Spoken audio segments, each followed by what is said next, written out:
Hi guys, welcome to my YouTube channel. और आज इस वीडियो में मैं आपको सिखाने वाला हूँ ITR फाइलिंग। यदि आपने विनिंग की है लॉटरी से, गैम्बलिंग से या गेम से और आपका कुछ पैसा कट गया है तो उस कुछ पैसे को TDS कहते हैं। और TDS को हम कैसे रिफ़ंड लें, तो TDS जो हम रिफ़ंड लेंगे उसका प्रोसेस है ITR फाइलिंग करके। पहले आपको ITR फाइलिंग करनी होगी, तभी ITR प्रोसेस्ड होने के बाद वो आपके बैंक अकाउंट में ट्रांसफ़र होगा। लेकिन देखिए, यदि आपकी टैक्सेबल इनकम है, यानी कि आपकी जिस पे आपका TDS कटा है वो अमाउंट ज़्यादा है, तो उस कंडीशन में आपका जो TDS है वो रिफ़ंड नहीं होगा, ठीक है, क्योंकि उस पर फ्लैट 30% TDS होता है।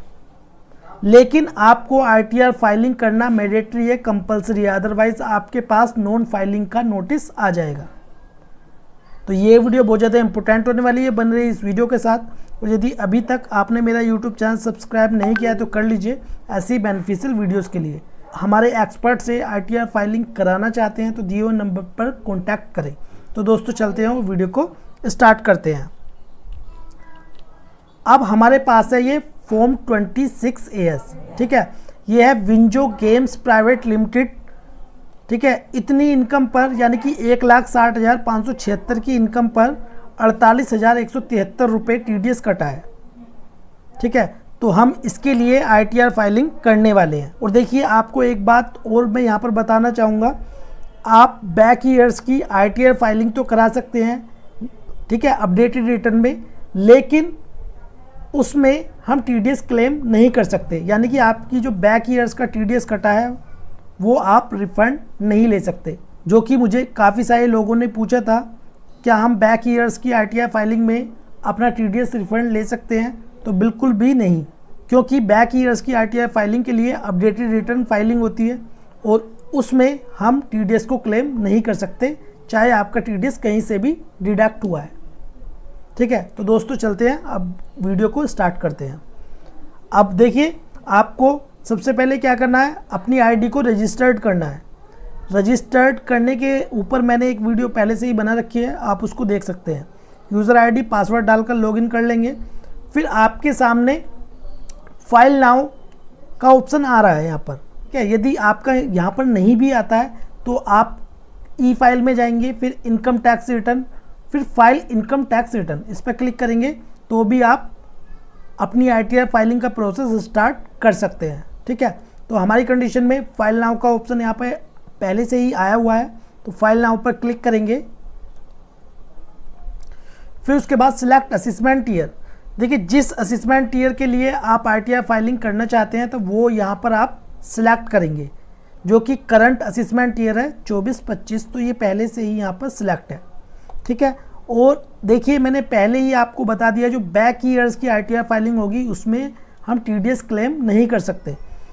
अब उसके बाद सिलेक्ट मोड ऑफ फाइलिंग। तो ITR फाइलिंग करने के दो मोड होते हैं, ऑफलाइन और ऑनलाइन। मैं आपको सिखाने वाला हूँ ऑनलाइन। ऑनलाइन पर टिक मार्क करेंगे, कंटिन्यू पर क्लिक करेंगे। अब देखिए, यहाँ पर ड्राफ्ट पहले से ही सेव है और हम स्टार्ट करेंगे स्टार्ट न्यू फाइलिंग, इस पर क्लिक करेंगे।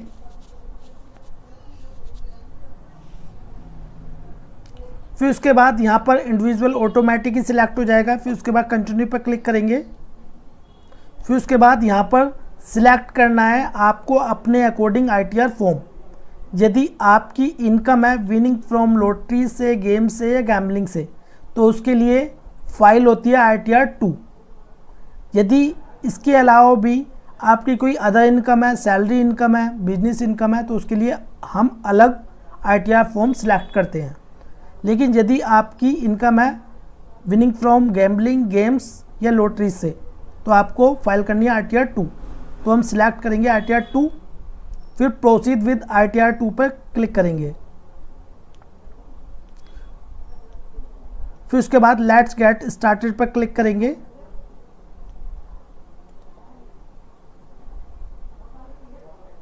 अब इसके बाद आपके सामने 3 ऑप्शन आएंगे टिक मार्क करने के लिए। इनमें से एक पर टिक मार्क करना है। पहला है taxable income is more than basic exemption limit, यानी कि आपकी इनकम बेसिक एग्जाम्पशन लिमिट से अधिक है, तो आपको यहाँ पर टिक मार्क करना है।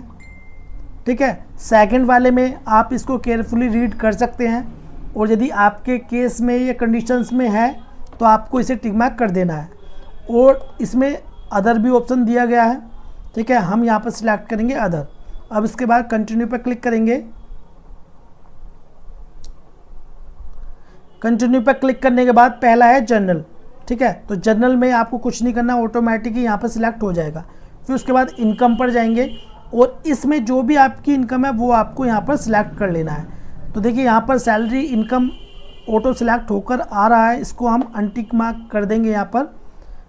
यदि आपकी इनकम हाउस प्रॉपर्टी से है तो आपको सिलेक्ट कर लेना है, यदि आपकी इनकम कैपिटल गेन से है तो आपको सिलेक्ट कर लेना है, ठीक है। अब नीचे आएंगे, अब यहाँ पर शेड्यूल अदर सोर्सेज, इसमें पहले से ही हमारी टिक मार्क होके आ रही है, ठीक है। और हम अब हमारी जो इनकम है वो है स्पेशल इनकम, तो इस पर भी टिक मार्क कर देंगे, ठीक है। और बाकी हमें कुछ नहीं करना। अब उसके बाद डिडक्शन, तो डिडक्शन हम क्लेम नहीं करेंगे क्योंकि हम यहाँ पर न्यू टैक्स रिजिम को ऑप्ट करेंगे, ठीक है। आप अपने अकॉर्डिंग देख सकते हैं, यदि ओल्ड में जाना चाहें तो ओल्ड में भी जा सकते हैं। फिर उसके बाद टैक्स पे यहाँ पर इसको ऑल पर टिक मार्क कर देंगे, और अदर्स को हम ऐसे ही रहने देंगे। अब इसके बाद नीचे आएंगे और कंटिन्यू पर क्लिक करेंगे, फिर से कंटिन्यू पर क्लिक करेंगे। फिर उसके बाद हम स्कीप द क्वेश्चंस पर टिक मार्क करेंगे। आप कंटिन्यू करना चाहें तो कंटिन्यू भी कर सकते हैं। अब देखिए इसमें पहला शेड्यूल है जनरल इन्फॉर्मेशन, इस पर हम क्लिक करेंगे। तो अब देखिए इसमें है पर्सनल इन्फॉर्मेशन, ठीक है। फिर इसमें है कॉन्टैक्ट, फिर है फाइलिंग स्टेटस। तो हम स्टार्ट करेंगे फाइलिंग स्टेटस से, इस पर क्लिक करेंगे। अब देखिए इसमें है फाइल्ड अंडर सेक्शन, तो ये आपको इसमें कुछ नहीं करना, ठीक है। यदि आप 31 जुलाई से पहले ITR फाइलिंग कर रहे हैं तो ये ऑटोमेटिक सिलेक्ट होकर आ जाएगा।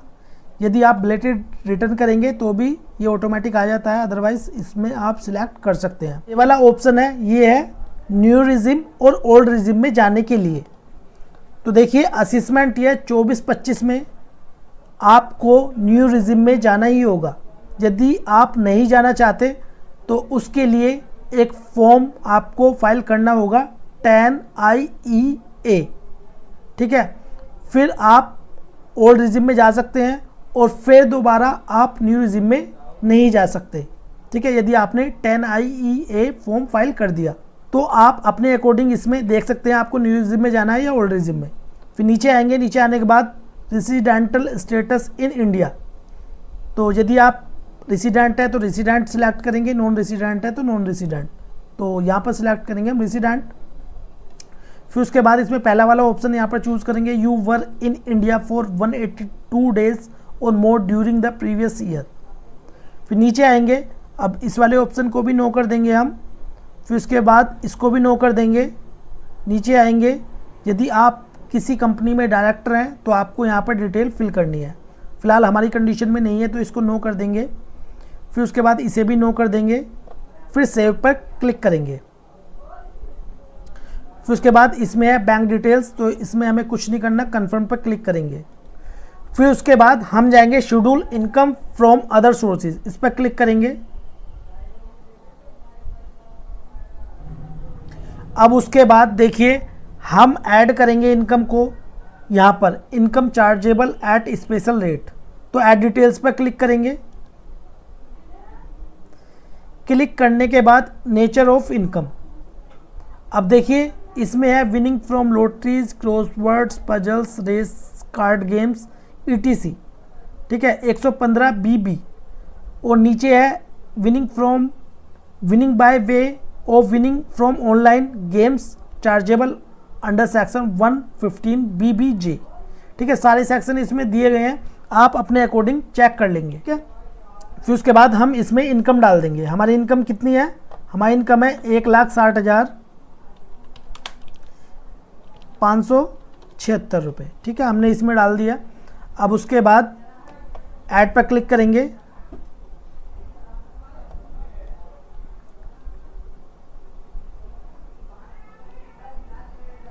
फिर इसके बाद नीचे आएंगे, अब हमें कुछ नहीं करना, कन्फर्म पर क्लिक कर देंगे।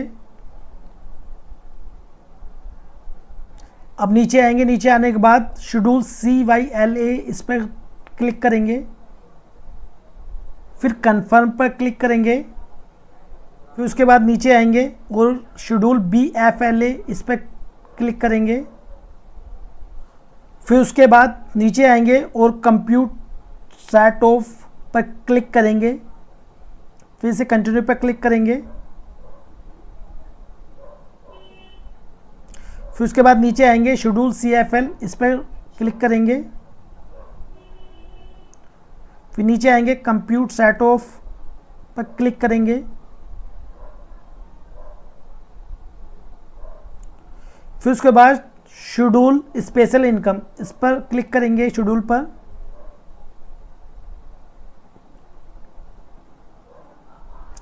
तो जैसे कि मैं आपको दिखा देता हूँ 115 BBJ winning from online games कितना है 30% टैक्स 1,60,576 पर कितना है 48,173। ठीक है, ये टैक्स बना है और जो आपका TDS कटा है वो भी सेम ही होगा 48,173 रुपये। ठीक है, मैं अभी आपको दिखा दूंगा। तो इसने कितना टैक्स बनाया 48,173, लेकिन होगा क्या, जो इसकी टैक्स की कैलकुलेशन होगी वो as per income tax slab rate के अकॉर्डिंग टैक्स की कैलकुलेशन हो रही है इनकम टैक्स पोर्टल पर। ठीक है, तो इस वजह से ये हमारा रिफंड आ रहा है। अब इसे कंफर्म पर क्लिक करेंगे, फिर नीचे आएंगे, नीचे आने के बाद शेड्यूल AMTC इस पर क्लिक करेंगे, फिर उसके बाद कंफर्म पर क्लिक करेंगे, फिर उसके बाद नीचे आएंगे, नीचे आने के बाद पार्ट BTI इस पर क्लिक करेंगे, फिर उसके बाद नीचे आएंगे, नीचे आने के बाद कंफर्म पर क्लिक करेंगे,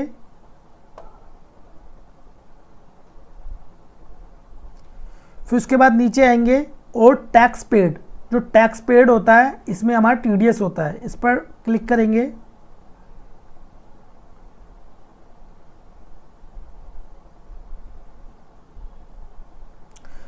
तो यदि आपका TDS कटा है सैलरी से तो यहाँ पर शो होगा, और सैलरी को छोड़कर कहीं भी TDS कटा है तो यहाँ पर शो हो जाएगा, और TCS यदि आपका कटा है तो यहाँ पर शो हो जाएगा। ठीक है, तो क्लिक करेंगे, ऐड डिटेल्स पर क्लिक करेंगे, सेल्फ पर टिक मार्क करेंगे और यहाँ पर 10 नंबर डाल देंगे, ये वाला 10 नंबर, इसको कॉपी करेंगे और इसको पेस्ट कर देंगे। नीचे आएंगे, अब कितना TDS कटा है 48,173, फिर नीचे आएंगे, अब यहाँ पर भी डाल देंगे जितना TDS कटा है, फिर उसके बाद नीचे आएंगे, अब ग्रोस अमाउंट इसमें डाल देंगे हम। ठीक है, और head of income other sources, इसे ऐड पर क्लिक करेंगे, फिर उसके बाद नीचे आएंगे, नीचे आने के बाद कंफर्म पर क्लिक करेंगे,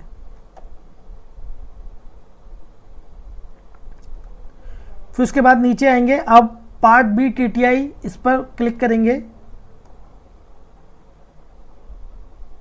अब हमारा tax payable on total income यहाँ पर आ रहा है हमारा कितना 48,173 रुपये। ठीक है, अब ये रिफंड क्यों आ रहा है, 48,173 था हमारा टैक्स। ठीक है, 30% जो भी इनकम थी उसका 30% TDS कटा, और हमारा जो TDS कटा है, ठीक है, वही हमारा टैक्स है। अब हुआ क्या, जो रिबेट थी अंडर सेक्शन 87A वो थी 25,000 रुपये, 48,000 में से 25,000 रुपये हम लेस करेंगे तो कितना आएगा 23,173। ठीक है, फिर इस पर हेल्थ एंड एजुकेशन सेस लगा 4%, 927 यहाँ पर एजुकेशन सेस आ गया। अब ये हमारा टोटल टैक्स कितना हो गया 24,100, लेकिन हमारा जो TDS कटा है वो कितना कटा है 48,173, तो 48,173 में से लेस करेंगे 24,100, तो ये हमारा रिफंड बन गया 24,070 रुपये का। ठीक है, तो अब हम क्या करेंगे, प्रीव्यू रिटर्न पर क्लिक करेंगे, फिर इसे ऊपर टिक मार्क करके प्रोसीड टू प्रीव्यू पर क्लिक करेंगे, फिर उसके बाद आपके सामने ITR फॉर्म आ जाएगा। ठीक है, इसको केयरफुली रीड कर लें। रीड करने के बाद प्रोसीड टू वैलिडेशन पर क्लिक करेंगे। तो अब जैसे कि आप देख सकते हैं वैलिडेशन सक्सेसफुली लिखा हुआ आ गया है। अब प्रोसीड टू वेरिफिकेशन पर क्लिक करेंगे।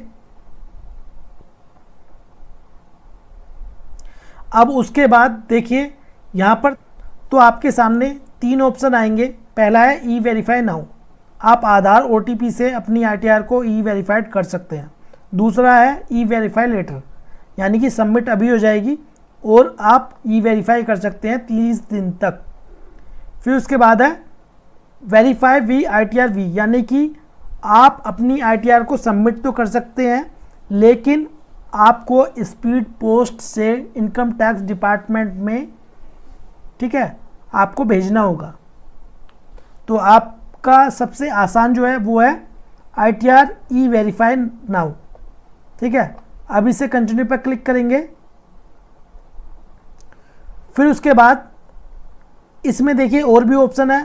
पहला है आधार OTP से, दूसरा है DSC से और net banking, bank account, demat account, ठीक है। काफ़ी सारे ऑप्शन दिए गए हैं लेकिन सबसे आसान है आपका आधार OTP से। इस पर टिक मार्क करना है, कंटिन्यू पर क्लिक करना है। जैसे ही आप कंटिन्यू पर क्लिक करेंगे तो आपके जो आधार में मोबाइल नंबर रजिस्टर्ड होगा उस पर OTP जाएगा और वो OTP आपको डाल देना है। और डालने के बाद आपकी जो ITR है वो सबमिट भी हो जाएगी और ई वेरीफाइड भी हो जाएगी, ठीक है।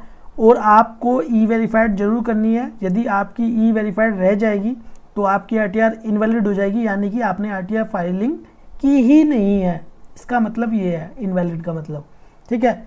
तो दोस्तों इसी प्रकार ही आपको ITR फाइलिंग करनी है। तो ये वीडियो आपको कैसी लगी प्लीज़ कमेंट बॉक्स में जरूर बताएं। वीडियो आपको अच्छी लगी हो तो प्लीज़ लाइक कर दें और इस वीडियो को शेयर करें अपने फ्रेंड्स के साथ। और दोस्तों यदि आप हमारे एक्सपर्ट से ITR फाइलिंग कराना चाहते हैं तो दिए हुए नंबर पर कॉन्टैक्ट करें।